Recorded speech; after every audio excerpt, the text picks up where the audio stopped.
Kenapa Akaza masih hidup meski kepalanya sudah terpenggal? Tapi disclaimer, konten ini mengandung spoiler. Jadi buat kalian yang tidak suka, bisa kalian skip saja guys. Dan sebelum masuk ke pembahasannya, jangan lupa klik like, komen, dan ikuti terus channel Animoy agar kalian tidak ketinggalan pembahasan menarik seputar anime populer. Pada dasarnya, aturan bahwa iblis akan mati jika kepalanya dipenggal dengan pedang dicirin adalah benar untuk 99,9% iblis. Namun, Akaza sebagai Uppermoon ketiga berada di level yang sama sekali berbeda. Dan alasan utama mengapa Akaza masih hidup setelah kepalanya dipenggal adalah karena tekad atau willpower dan obsesinya yang luar biasa kuat untuk menjadi yang terkuat.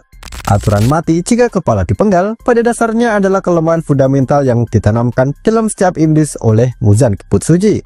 Dan ini adalah semacam saklar kematian yang terpasang di tubuh mereka.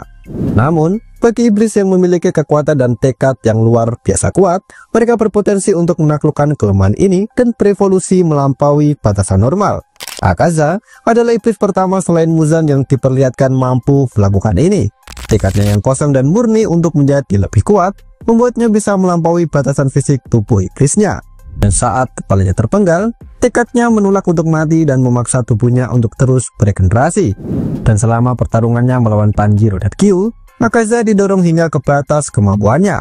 Tanjiro pada saat itu berhasil memasuki kondisi yang disebut state of anatta atau selfless state, semacam dunia transparan, di mana ia bisa bertarung tanpa emosi atau niat membunuh, dan membuatnya tidak terdeteksi oleh kompas Akaza.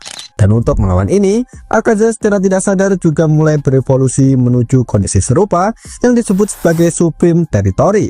Ini adalah semacam puncak dari seni bela diri, sebuah kondisi di mana tubuh bergerak murni berdasarkan insting bertarung tanpa perlu otak untuk memerintah.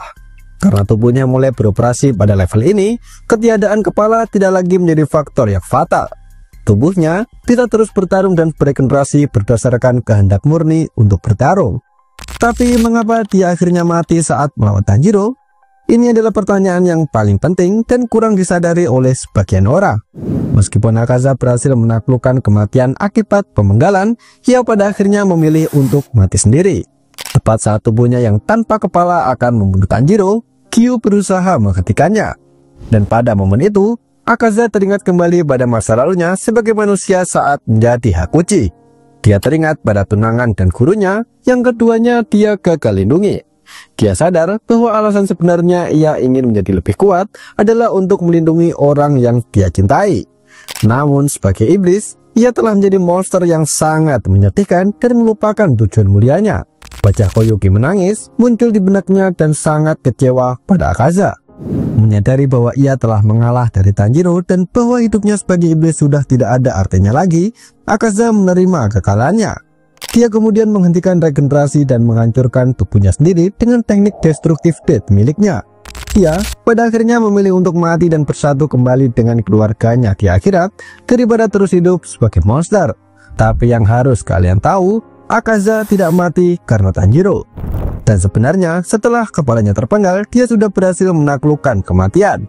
Sebuah prestasi yang bahkan melampaui Kokushibo pada awalnya. Dan pada titik itu, tidak ada lagi kekuatan eksternal manapun yang bisa membunuhnya. Namun, ingatan akan tunangannya bernama Koyuki dan rasa bersalahnya sebagai Hakuji menjadi kekuatan internal yang jauh lebih dahsyat daripada pedang manapun. Dia menyadari bahwa seluruh eksistensinya sebagai iblis dan obsesinya pada kekuatan adalah pengkhianatan terhadap janji yang pernah dia buat sebagai manusia. Jadi, Akaza tidak dikalahkan oleh kekuatan seorang pemburu iblis, akan tetapi oleh kekuatan cinta dan penyesalan dari masa lalunya sebagai manusia. Dia adalah iblis yang berhasil mengalahkan kematian, namun memilih kalah demi kemanusiaannya.